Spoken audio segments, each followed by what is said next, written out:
Hope we are all now ready and prepared for our message.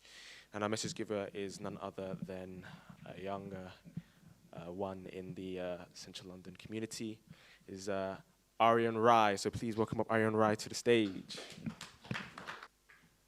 Okay. Thank you everyone for coming and attending, and to those of you as well who are joining us over the internet.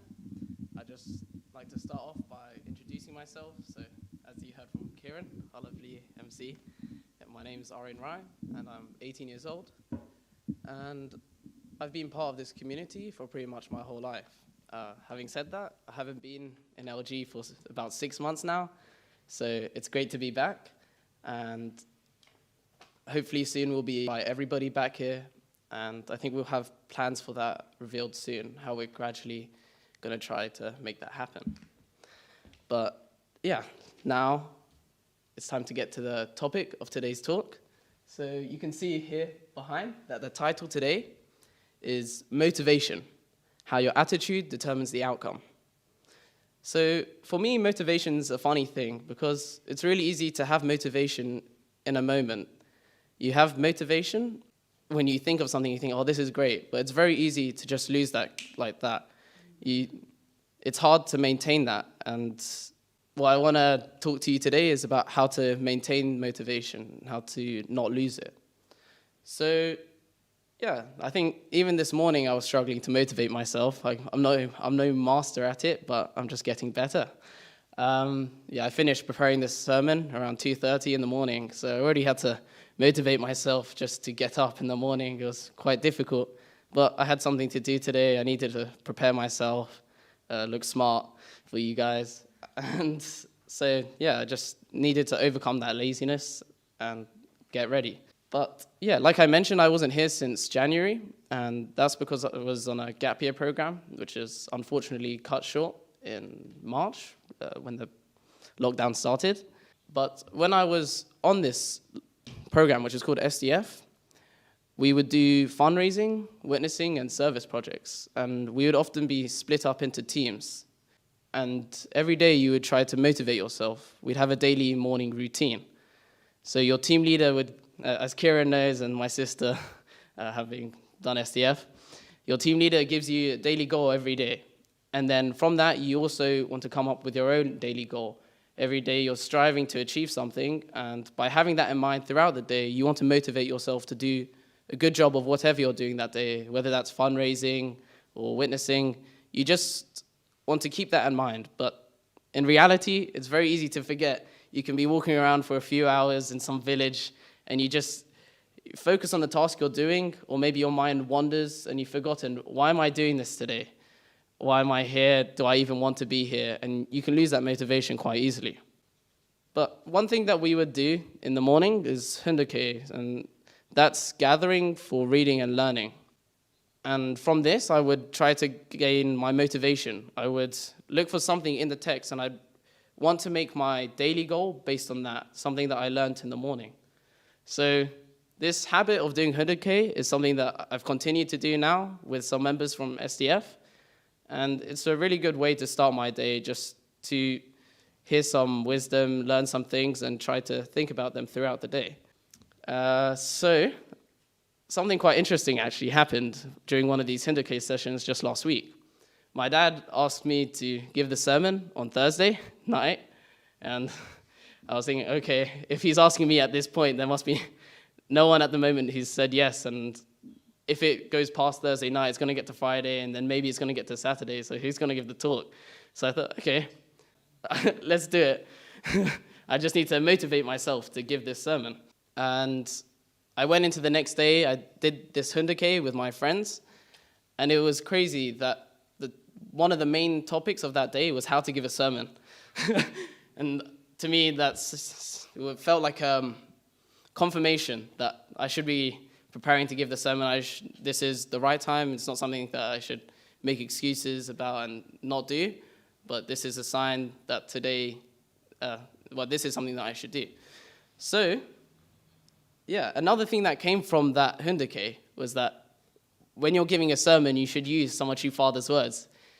And I thought, okay, who am I to argue with that? So I have some quotes here today from some of the reading I was doing last week on this topic of motivation. So I'm just going to read it out for you now.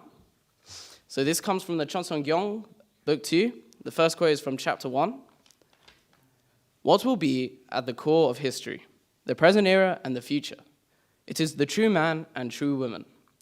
They should be the center of a global teaching that bears the fruit of history with respect to history, connects this age to all ages with respect to the present, and creates the forthcoming era with respect to the future. The viewpoint and motivation of that true man and woman would be to live a meaningful life for the sake of the world. Their loving each other would also be for the sake of the world, and their having sons and daughters would spur them to love the world more. And the second quote is from chapter 5 of the same book. My words have substance that will last for eternity. They are teachings that can enable us to transcend life's circumstances. Evil circumstances in your life cannot devour teachings that are true. True teachings cannot be restrained by anything in the evil world. Through these words, people should constantly motivate themselves to overcome their evil environment. But because people these days are not doing this, Christianity worldwide has entered a state of confusion. True Father comes with a loving heart for his children. Since that is so, should there not be a place where he can convey his true words to his beloved children? You have to find that place, the Unification Church, where he speaks those true words. When you find that place and listen to him, even if you listen to him 1,000 times, you will still find his words refreshing. Those words have meaning that is linked to eternity, with the true value of goodness. Unless you connect to those words, which have such true value, you cannot become his true children. So I think you could see here that I have some parts highlighted. So I want to draw your attention to those bits in particular. From the first quote, it's talking about having motivation to lead a meaningful life for the sake of the world. So you can take that down a level, and you can think, okay, first of all, I want to live for the sake of my family. But gradually, you want to build that up. I think with the Peace Starts With Me program and teaching that we've had recently, it's something that's fresh in our minds. And for me, it's something that I can think of, or what am I doing, where am I going? At the very least, I can focus on living for the sake of others, which I think is a very core teaching in our movement. And the main point from the second quote is to constantly motivate yourself with truth. So this is why I'm doing Hunduke in the morning. I'm looking for new things to inspire myself with. And just connecting to truth can never be a bad thing. So that's just the two things I wanted to give from the quote, because True Father told me to. So now I want to get onto a story, actually. I want to give you an example of how my attitude changed the outcome of what I was doing. So this story is set in the city of Klagenfurt in Austria. We were doing fundraising, and for me, fundraising was a very challenging thing to do because it felt very awkward to ask people for things, and you had to humble yourself a lot. So I often struggled to just carry on and to just not give up, and I just had to push through, really. And this was the last day of the first condition that we were doing. Let me just set the scene so you can understand. We do about 8 hours of fundraising a day, and after 6 hours, we meet up with either a pair or 2 more people to form a trio. And for me, it's much easier to rely on another person, to gain motivation from them. I find it really easy to bounce off another person and just gain energy in that way, and I suddenly just lose all my inhibitions, and I just go for it. I'd been going for an hour and a half on my own, and I'd made €2, and I was feeling extremely uncomfortable. I felt that the area was hostile to me, the people didn't want me to be there, and I was I just wanted to get out of there. And there was half an hour to go before I was going to meet up with my pair. Well, actually, that day I was in a trio, and I was thinking, okay, when I'm with them, it's okay, I can carry on. And with half an hour to go, I was thinking, if I go back early, who's going to know? If I go back half an hour early, I still did most of the time, I tried, and I'm still going to try. I'm still going on for more hours this afternoon. And the only person who will know is me. But then, as I was just walking, having these thoughts in my head, thinking, should I continue or should I just kind of give up? I remembered that my goal for that day, my personal goal, was can't stop. It's from a song, actually. For me, it was that goal came to me because I'd been having these issues with feeling like stopping and hesitating. Normally I would actually carry on, but I felt on this last day I can't stop, otherwise I lose this condition. And for me, what really helped was to think about, what am I doing, why am I doing it, and who am I doing it for? So my thought process at this time was, what am I doing? Okay, I'm doing fundraising. Do I want to be doing it? Well, I need to know why I'm doing it to know if it's something that's worth doing. And I thought to myself, if I can't fulfill this promise that I've made to God in the morning, I've set this goal, I've prayed about it before I chose it, and I don't fulfill it, then I've basically breaking that promise to God. And I lose not just today, but I lose the whole condition to Satan's side, really, because I wasn't able to do what I said I would do. I didn't maintain my integrity. And as soon as I had this realization, I thought, okay, just put all these bad thoughts behind you and just go for it, because you're doing this for God. And at that point, I was very clear about what I'm doing and why I'm doing it. And just the results changed dramatically. So just to remind you, in 90 minutes, I made €2. And that was from like a guy who was my age, and I felt like, should I even be taking money from this guy? The next person, as soon as I had this thought in my mind, the next person bought the product. We were selling flower cards at the time. Then the person after bought 2, and the person after wasn't interested in the product, but just wanted to give me a €20 donation. And for me, this really blew my mind. Just as soon as I was clear about what I was doing, I was able to have success. And you could feel just the whole environment changing around you. I don't know if it's good spirits or not, but that was one of the first times where I felt like, man, the spirit world must be real, you know? This can't be coincidence. Maybe people can feel it from you. They can feel that you're confident in what you're doing and you know why you're doing it. And then they want to connect to that. They want to support that. Yeah, that was a very big lesson to me. And I went back to meet up with my cheer, and I just said, you won't believe what just happened. And I thought, that will make for a good story for a sermon one day. I'm pulling that card out today. I'm using it, and maybe I'll give it again. I don't know. This taught me one key lesson, and I've written it down here in a nice way, so I'm just going to read it. It's easy to lose your motivation when the going gets tough. The key to staying motivated is to have clarity. As soon as you're clear about what you're doing, why you're doing it, and who you're doing it for, you are far more likely to have success. The ability to motivate yourself and to hold yourself accountable is invaluable. And I think that point of keeping yourself to account and just checking yourself is really important. Just in anything that you're doing in life, just check yourself and think about, is this what I want to be doing at this point?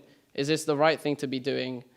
And don't just wander through life, have some purpose, have a goal that you're trying to fulfill. So you might be wondering now, why is it important for you? And I think it's very important when you get towards the end of a sermon that I try to make this useful for you guys. So what I've written here is that these are troubling times. I think that's very clear. You can see that with social distancing here, even sitting in the crowd. For me, even it was a struggle not to sing, because I like to get in the spirit of the service.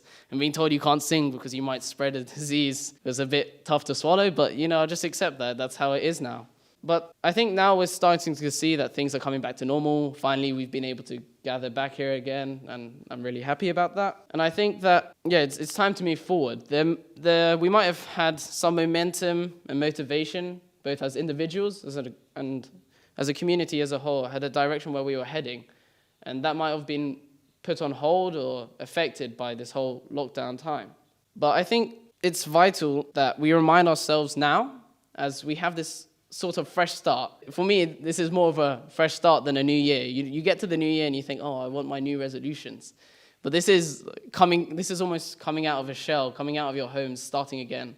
So I think this is a very important time to remind ourselves of the things that inspire and motivate us. And by being clear about what our goals are, we're far more likely to actually fulfill them, If you don't even know what you want to achieve, how are you going to achieve that? It's impossible. So I just think now is a very important time to consider these things. That's pretty much the end of my message. I just want to leave you with 2 reflection points. The first one is, what motivates you? And the second one is, what are your goals? I wanted to keep it very simple, and I would just like to remind you to think back to the quotes earlier in their teaching, because for me that's very useful. To live for the sake of others and to always base your actions on truth. Thank you guys for listening. I hope you enjoyed the sermon, and have a good week. So, good morning, everyone. And thank you so much for making the effort to come today. It's good to see a few brave souls. There's about 20 of us here. So for those of you at home and thinking about it, we still have 10 seats. So we can fill our quota of 30. We're allowed up to 30. Maybe that will change by next week. Maybe they'll make it 50. I don't know. But with that in mind, you know, as soon as I found out that we were able to start doing services again, I was like, yes, let's just start. I know there's all kinds of, you know, guidelines and health and safety, but I was very keen that we just take the opportunity as soon as we can just to start. Because I often believe just taking that step is really just the key thing. And then after that, you know, we can work it out. We can start to kind of, you know, put the pieces together. So with that in mind, one of the announcements that I want to just make up first is next week, we're going to be doing a joint service with North London. So we've invited David Rennie from the North London community, who works a lot with UPF and, of course, has been a long-time member of that community, to give the sermon next week. And so we'll be inviting also the members of the North London community to come and join with us here in Lancaster Gate. The numbers will be like today, up to about 30. But then, of course, we'll be broadcasting as we were today. So today there are 25 people. I just quickly checked, watching online. So if you want to turn around, say hello to everybody at home. I think Joseph's just going to zoom out for us. Thank you. All right, so yeah. So yeah, next week, you know, it will be even bigger. And that's basically the idea. Just we'll take it step by step. So again, you know, today I just wanted to start, you know, just to kind of get the ball moving again. Next week, it will be bigger. And guess what? Towards the end of this month, if you notice that slide at the very beginning, there was a slide that said launching the Central London Heavenly Parents Holy Community. And that's our intention. At the end of this month, we want to do our own official local launch of the community. So not just like the name change, but also putting forward like our, you know, our vision, and also to present some new ideas in terms of projects and even funding that we're looking to put forward. So, you know, for community leaders, change makers, activists, people like that, we want to be able to say, look, this is what our community is about. We'll probably be inviting some speakers from other faith communities, so it will probably be like an interfaith event. And we're also looking to invite community leaders, maybe local MPs or councillors. So we're already discussing that in the committee, maybe a local councillor here from Westminster. So we really want to take this opportunity to kind of reach out a bit more and to, at the same time, join that up with some funding to support local projects in which we can also get involved. So that's what I'm saying. We started today, just our little community. Next week, we're joining with North London. And by the end of the month, we really want to set up our stall in terms of who we are, what we're about. And I guess connected with Aryan's message today, you know, this is our motivation, and this is where we're going. So you probably also noticed today there was no offering song, right?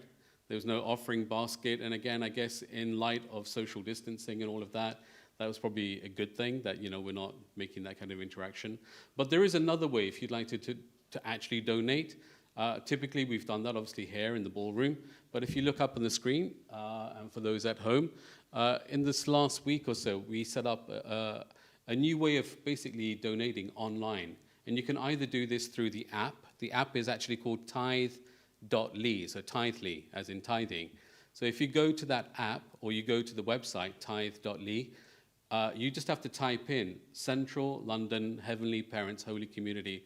I don't think there's another organization with that name. And this is an international website, so churches actually use this all over the world. And I'm keen that we have at least this, you know, new opportunity for people to kind of be able to donate online.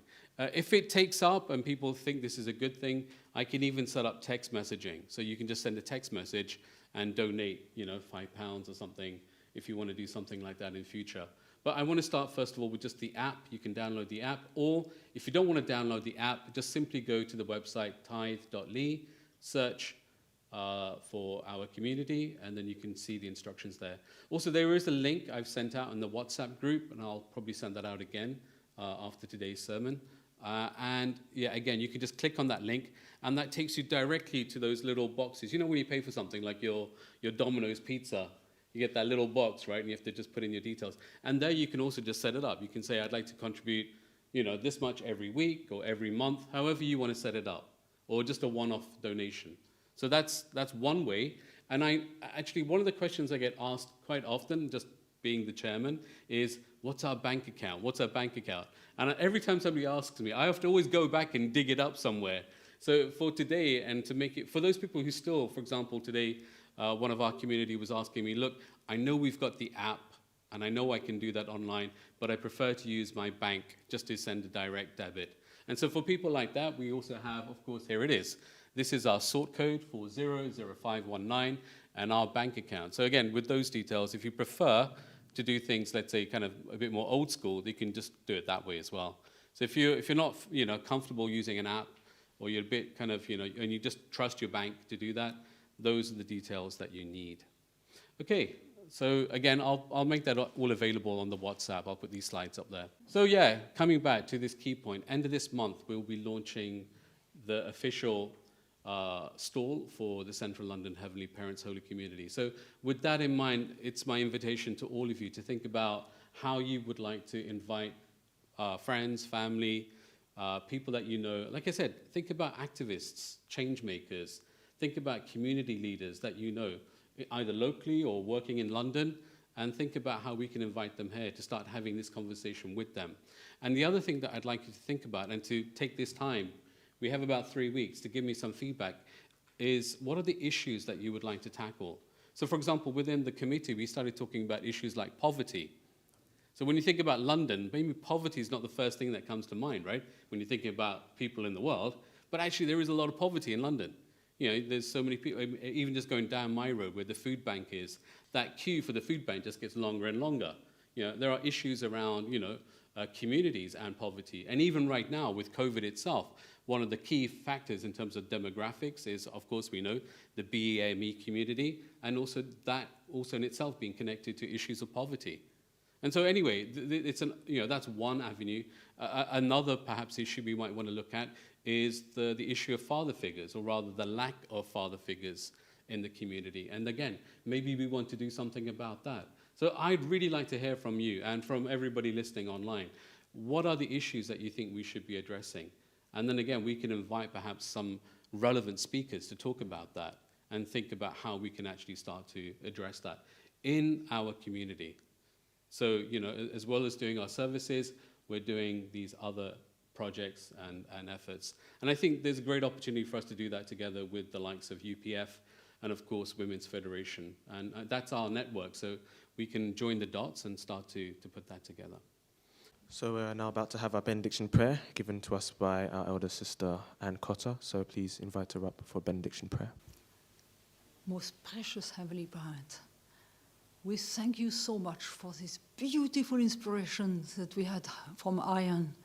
And I pray that you can truly inspire all of us to apply it within our life this week and this month and this year, and particularly to give you, to really somehow find a way how to achieve this blessing of couples and to advance in that providence.